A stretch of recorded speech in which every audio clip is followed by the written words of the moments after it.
কি আল্লাহ, এটা কি কথা বলেন উজ্জ্বল ভাই? আপনি আমার কাছে 3টা কিস্তি পান, এই জন্য 1 মাসে এগুলো করতে চাচ্ছেন?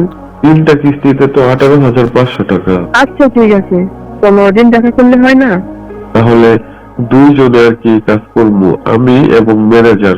আপনারা তো ভালোই সুযোগ পাইছেন, মাত্র 3টা কিস্তির জন্য আপনারা দুইজন মিলে। আমি তো দুজনের সাথে এগুলো করব না। তার কিস্তি পরিশোধ হোক বা না হোক, শুধু আপনার জন্য দরজা খোলা আছে, ইচ্ছা হলে আসতে পারেন। আচ্ছা, আপনার কথাও থাক, আমার কথাও থাক। 3 কিস্তি 3 দিন, আর তার সাথে 1 দিন ফ্রি। ওকে? মাত্র 4 দিন? হ্যাঁ, মাত্র 4 দিন মানে অনেক দিন। 4 দিন মানে তার মাঝে কতবার হবে তার তো ঠিক নাই। একদিনে কতবার হয়? সর্বোচ্চ 2 থেকে 3 বার। তাহলে 3 মাস মানে 4 দিনে 3 4 12 বার। অনেক হবে, অনেক। আর এত বেশি লাগবে না। আমি বলতেছি, আপনি যদি 1 মাসের কোর্স করতে পারেন তাহলে কিস্তি পরিশোধ হবে। আমি এত আর কিছু শুনতে চাই না। আসলে আপনি তো খুব ভেজাল। আচ্ছা ঠিক আছে, ঈদের পরে আইসেন। তারপর ঈদের আগে যদি কিছু লাগে আসেন নিয়ে যান, তারপরটা পরে দেখা যাবে। এখনো তো ঈদ আসতে 10 দিন বাকি, তাহলে এখন 10 দিন দিবেন, আর ঈদের পরে বাকি 20 দিন যে পাবো ওইটা দিয়ে নিবো। আচ্ছা হয়েছে, আগে ঈদের পরে আসেন তো, তারপরে দেখবো কি করা যায়। তো আর আপনার হাজবেন্ড ওই ঈদের আগে আসবে না? কোথায় গেছি তা তো খবরই জানি না, আসবে কি না বলতে পারি না। কেন, আপনার সাথে কথা হয় না? কথা মাঝে মাঝে হয়। আমারে বলে কি জানেন, আমারে বলে কি কিস্তির টাকা তুমি যেভাবে ম্যানেজ করে দিও, তার আগে আমারে ফোন টোন দিও না, আমি বাড়িতে যাইতে পারবো না, আর ঈদের জন্য কিছু করতে পারবো না। বলেন ভাই, এটা কেমন কথা হলো? কত ভালো হলো, আপনাকে বলছে আপনি 2টা গরু আছে, একটা ছাগল আছে, এগুলো বিক্রি করলে তো আপনি কিস্তি পরিশোধ করতে পারেন। হ্যাঁ, আপনি তো আছেন খালি আমার 2টা গরু একটা ছাগল, ওকে আমি আমার সংসার চলবো, এটা তো আপনি একবারও চিন্তা করতেছেন না। তাহলে কি আজকে রাত্রে আসবো নাকি?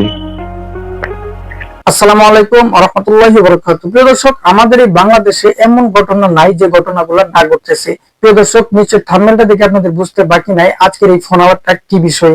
না টেনে শেষ পর্যন্ত শুনলে পুরো বিষয়টা বুঝতে পারবেন।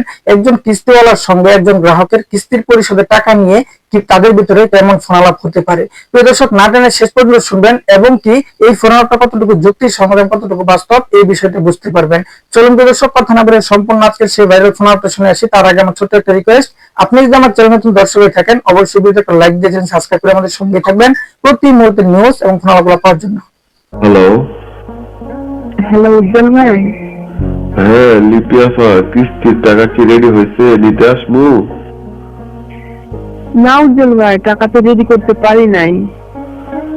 আপনি কইলেন যে বিকালে কল দিতে, তাই বিকালে কল দিলাম, এখনো রেডি করতে পারেন নাই? না, কল দিয়েছেন ভালো করছেন, আপনি নিউজটা জানতে পারবেন যে আমি দিতে পারবো কিনা। টাকা ম্যানেজ করতে পারি নাই ভাই। এখন এই কথা কইলে কি হইব নাকি? এখন এখানে সবার কিস্তি ক্লোজ হয়ে গেছে, শুধু আপনারটাই বাকি পড়ে আছে। আপনার জন্য তো আমি বেতন পাচ্ছি না। ভাই এরকম কথা বললেন না, আমি অনেক জায়গায় চেষ্টা করছি আপনার কিস্তির টাকা ম্যানেজ করার জন্য, কিন্তু আমি ম্যানেজ করতে পারি নাই। ম্যানেজ না করতে পারলে হইব? 3টা কিস্তি তো বাকি আছে, এখন আপনি একটু চেষ্টা করেন, তাহলে তো দিয়ে দিতে পারবেন। এই 3টা কিস্তির টাকা না নিলে হয় না? কিভাবে হয়? কিস্তি দিতে পারবো না, অন্য কিছু নেন। অন্য কিছু কি নিব আমি?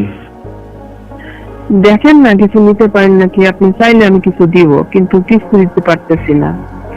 আমি আপনার কাছে কি চাইবো? কিস্তি চাইতেছি, ওটা আপনি দিচ্ছেন না। এই দেখেন, আমরা কিস্তি তুলতে কিন্তু অনেকদিন হয়ে গেল, এ যাবৎ একটা কিস্তি মিস করি নাই, কিন্তু আর মাত্র 3টা কিস্তি আছে, দিতে পারছি না, কি করব বলেন? এখন তো সমস্ত কিছু ক্লোজিং এর সময়, আপনাদের জন্য আর কি ক্লোজিং করতে পারতেছি না। শুধু আমার জন্য না, অন্য কারোর জন্য ভাই? না, শুধু আপনার জন্যই। মানে আপনার 3টা কিস্তি পরিশোধ হইলে তাহলে আর কি সবকিছু ক্লোজিং করে দিতে পারতাম। ও তাই, 3টা কিস্তি সামান্য ব্যাপার, আপনি একটু ম্যানেজ করে দেন না ভাই। আপনার কাছে সামান্য হলে কি হবে? 3টা কিস্তি তো আমার স্যালারি পাবো তার থেকেও বেশি। ঠিক আছে, বুঝতে পারছি, আপনি একটু অন্যভাবে ম্যানেজ করে নেন।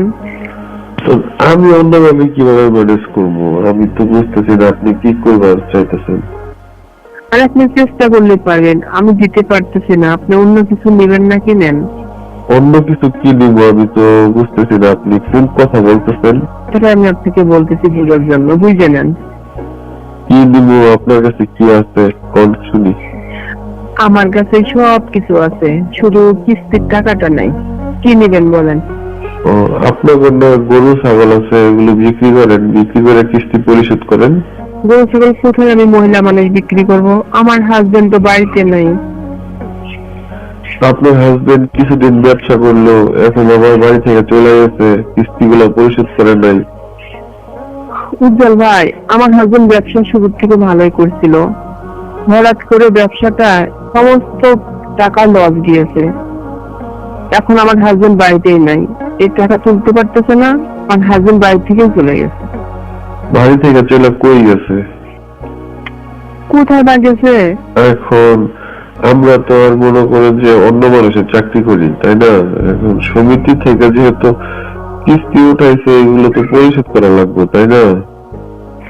উজ্জ্বল ভাই দেখেন, আপনি যদি ইচ্ছা করেন তাহলে 3টা কিস্তির টাকা আপনি নিজের থেকেই পরিশোধ করে দিতে পারবেন, একটু দেন না ভাই। আমি কি আপনার হাজবেন্ড নাকি আপনার কিস্তির টাকা আমি পরিশোধ করে দিব? শুধু হাজবেন্ড হলে কি এরকম কথা বলে? তাছাড়া কি অন্যভাবে কথা বলা যায় না? আমি তো আর আপনার হাজবেন্ড না। তাহলে আপনি আসেন, আসে একটা কিছু দেন আর আমিও আপনাকে একটা কিছু দিই। শুনেন লিপি আপা, এখন 3টা কিস্তির মোট বাকি হয়েছে 18,500 টাকা। এখন আপনি কইছেন যে আজকে ব্যবস্থা করে আর কিছু টাকা দিবেন। এখন আপনি কি কথা কইতেছেন? আপনার কথা তো আমি কিছুই বুঝতেছি না। আমি অনেক চেষ্টা করছি, পাড়া প্রতিবেশী আত্মীয় স্বজন সবার কাছে টাকা ধার চাই,